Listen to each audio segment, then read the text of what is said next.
So guys, in the previous video I was done with the side determination. Now we're going to talk about the ends and the shaft and the attachments. Right? So I don't think I have to go over the side determination again. This is the upper end. It is expanded in all directions.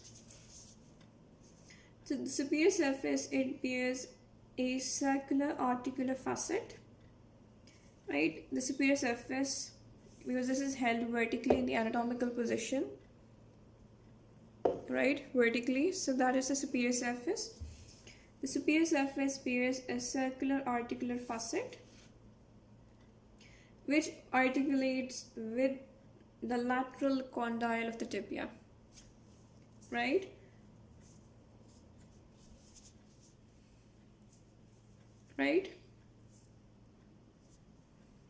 over here you can actually see this. This is the articular facet that has been demarcated in red. This is the circular articular facet which articulates with the lateral condyle of the tibia. And if they present you with the bone and ask you to identify the articulating surface of the fibula in the fibiotibial joint, you're going to have to put your hand on this circular facet found on the superior surface of the upper end of the fibula. This has been demarcated quite quickly, so I don't think I need a pointer for this. Now, in addition to this, the apex of the head or the styloid process projects upwards from its posterolateral aspect. Right? This, my friends, is the apex of the fibula or the styloid process of the fibula.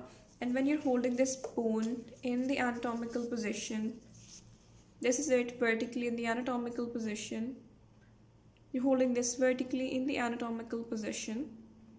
You can observe that the apex is directed upwards as all apexes do, and the apex is also known as the styloid process.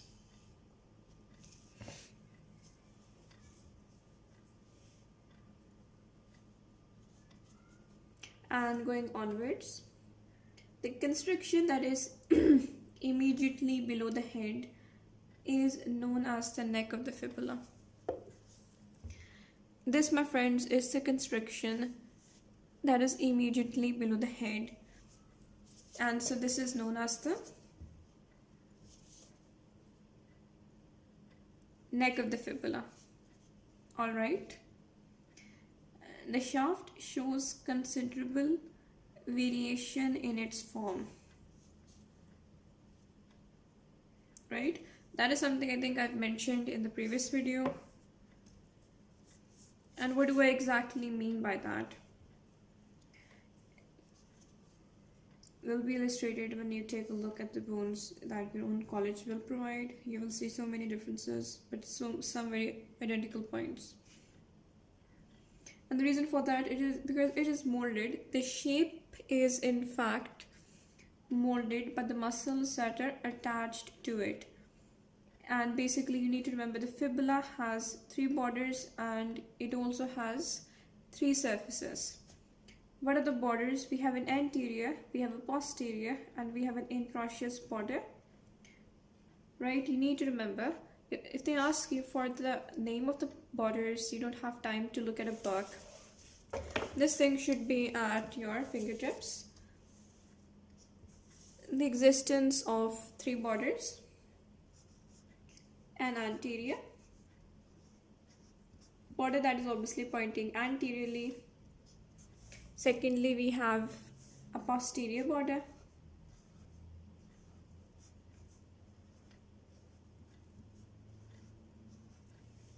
And other than that, what do we have? We have an interosseous border. And the interosseous one is the one that is actually pointing laterally.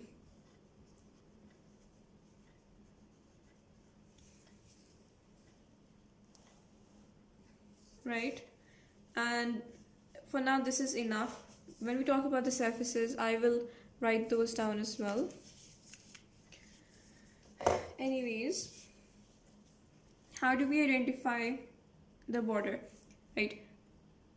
your examiner comes in and the bone is lying around, and they want you to immediately take it in hand with the moment they mention that this is the bone you're going to be concerned with in this fiber. You should take it into hand in the anatomical position, no juggling it confusedly.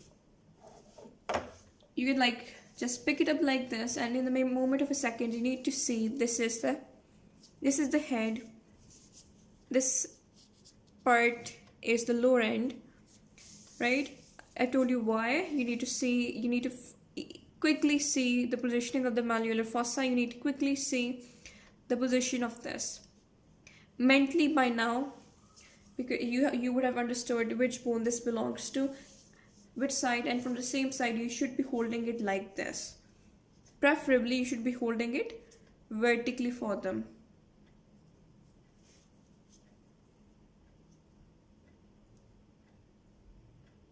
Right? Because this is the bone of the lateral side. Right? You should preferably be holding it like this. But for this particular bone, I'm not quite sure, but it's quite difficult. You should be holding it for them.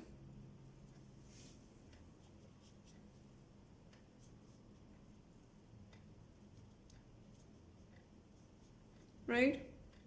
And then when they ask you to identify the borders, it will be that much easier. And also because usually the first question is the side determination. So if you have that thing in mind, you can get that. Anyways, I'm not going to be holding it in the anatomical position in this video of difficulty positioning. They ask you to quickly identify where we have an anterior border. What do you look for in that minute amount of time? You need to start from the lower end and not the upper end when you want to identify the anterior border.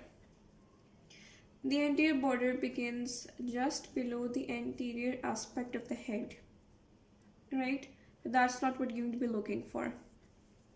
What you will find is that you will have this triangle on one end. This isn't quite as visible as in some bones because of this tag, but it's like this. You will have this triangle and it will be visible, and the part where it ends, where the triangle comes to an end, is where you have the anterior border. You will not be able to see it anywhere else, and over here it is quite visible, a bit too visible because of the markings they have made. Even without these, you will see this very clear triangle kind of interjection, because there will be lines that will make in this triangular surface, and the part where those lines meet, you shall have your anterior border, right? And this is where it will go. So the anterior border, it begins just below the anterior aspect of the head. At its lower end, it divides to enclose an elongated triangular area like this. And this elongated triangular area is continuous with the lateral surface of the lateral malleolus. So if you have difficulty figuring out for whatever reason if this is the triangular area in question or not, you're going to see where it projects into. If it projects onto the lateral side, onto the lateral malleolus, onto the lateral side of the lower end, then that is the triangle in question. If you were to, for whatever reason, have thought that this was the triangle in question, like this was the triangle in question, for example, if you thought maybe that this was a triangle in question, you would see that this projects onto the medial side. So this can't possibly be the triangle we are talking about, right? I'll repeat. At its lower end, it divides to enclose an elongated triangular area which is continuous with the lateral surface of the lateral malleolus. Alright, so we have the anterior border accounted for. The posterior border, on the other hand, is rounded, and if you turn it like this, you'll know what I'm talking about. This rounded thing is the posterior border. So compared to the anterior border, the posterior border is rounded. Its upper end lies in line with the styloid process. This, my friends, is the apex or the styloid process, right? this is the apex, and this is the posterior part of the fibula, and this posterior border is actually continuous with the apex, and this is the easiest way to find the posterior border, right? This is it.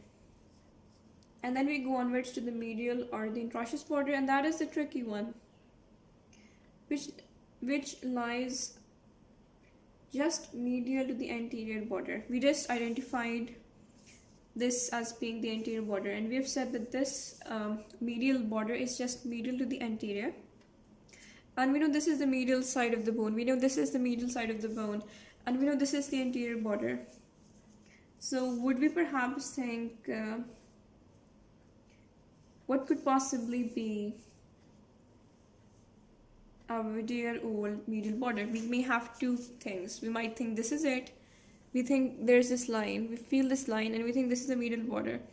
But we also feel this other line and we're like, could this perhaps not be the medial border? This is, if you were to hold this, you would feel two sharp points. The thing is, the first one is the medial border because this is immediately medial to it, and because at the upper part, the distinction between the medial and the anterior border is extremely small, and that is exactly how it should be. Below the border is continuous. My apologies, I have incomplete the posterior border. Below the posterior border is continuous with the medial margin of the groove on the back of the lateral malleolus. Yes, this, my friends, is the groove, and this is the medial margin of the groove. It goes like this, right? Because if you were to follow it from behind, you can tell that this is indeed the medial border of it. And if it's the interosseous on the medial border, it lies just medial to the anterior border, but on a more posterior plane, because in the anatomical position, it's kind of like this. The medial border is also behind it. When you're holding it as it should be held, this is behind the anterior border. And where does the medial border terminate? It terminates below at the upper end of a roughened area, which is above the talar facet of the lateral malleolus. Again, you would be able to tell, if this tag was removed, where the medial border terminates. But for the theoretical aspect, at the upper end of a roughened area above the talar facet of the lateral malleolus, in its upper 2/3, the interosseous border lies very close to the anterior border. As you can see, that in this part, it's not upper 2/3 in this bone, it may be upper 1/3. These two are very close together and almost indistinguishable. I'm talking about the anterior and the medial borders. This is a very good way of figuring out if this is indeed the medial border or not. Now we're going to be talking about the surfaces.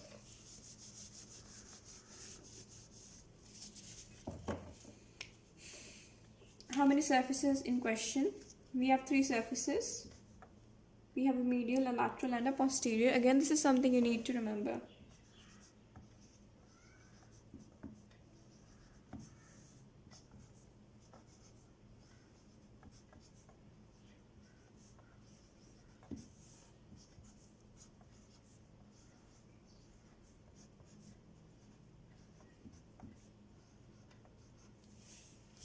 Alright, I'm hoping you get this. So this is it, right? So which one is the medial surface? So the medial surface is the one that lies between the anterior and the interosseous border. So when this is positioned as it should be in the anatomical position, and if I turn it like this, my friends, is the medial surface, which is almost non-existent in the upper part, but quite existent in the lower part. It lies, I will repeat, the medial surface, it lies between the anterior and the interosseous border. In its upper 2/3, it is very narrow, right? In its upper 2/3, it is very narrow, measuring 1 millimeters or less. As I've already said. So the lateral surface lies between the anterior and the posterior borders. This is, my friends, is the anterior border. That was the posterior, so this large surface is then the lateral surface. It is twisted backwards in the lower part. If you were to observe, this is the anatomical position. It's like this, right? But because in this part, the anterior border actually kind of divides to enclosed triangular surface, this is kind of like this. It is directed downwards because of this. And if someone asks you what is the largest of the surfaces on the fibula, the answer is the posterior surface, because it lies between the interosseous and the posterior borders in its upper two-thirds. My apologies, this was the lateral surface. This one would be the posterior surface. The posterior surface is the largest of the three surfaces and not the lateral, and it lies between the interosseous, this one in red is the interosseous, and the posterior borders, right? So this is the biggest one. In its upper two-thirds, it is divided into two parts by a vertical ridge called the medial crest. So this is me pointing the bone in such a manner that the posterior surface is the one that you're seeing. And you can see that in the upper two-thirds of the posterior surface, we have this vertical ridge called the medial crest, even though this is the posterior surface called the medial crest, and in fact, it's medially located compared to the medial border, that is the interosseous border. And this divides the posterior surface into two parts vertically. You need to be able to tell the existence and the exact location of the medial crest. This is important when you're going to be telling about the attachments.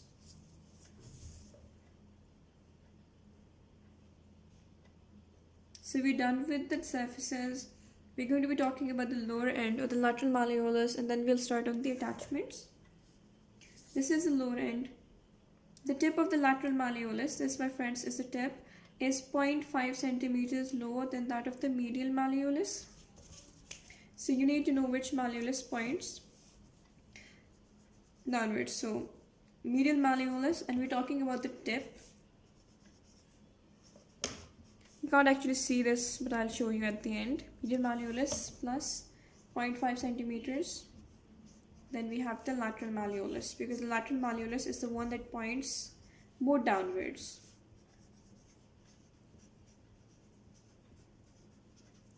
So if you're talking about the surfaces of the lateral malleolus, you need to know it has four surfaces. We're already acquainted with two of them, that is the lateral and the medial. Look at this part. This, my friends, is the anterior surface. The anterior surface of the lateral malleolus is both rough and rounded. If you were to go over this, you would feel it's rounded. Then the posterior surface is marked by a groove. You can actually feel this groove. When you're going on the posterior surface, you can feel over here this sort of depression. That is the groove. I'll point. It's located over here. This is the groove. The posterior surface is marked by a groove. The lateral surface is subcutaneous.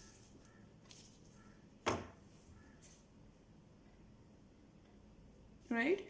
And this, my friends, is the lateral surface. This is important for you to know that the lateral surface is subcutaneous, and this is easy as well because you can actually feel the malleolus. It sounds if you were to touch your foot. Now, if we talk about the medial surface, we talked about the medial surface having a triangular articular facet. And this is the triangular articular facet for what? It is a triangular articular facet for the talus anteriorly. And this is found, the talar articular facet is found anteriorly, and the malleolar fossa is found posteriorly. So this is it for the bony part of all of this. Hopefully you found this to be helpful. Now I'll be starting on the attachments in just a while in part 3 of this video.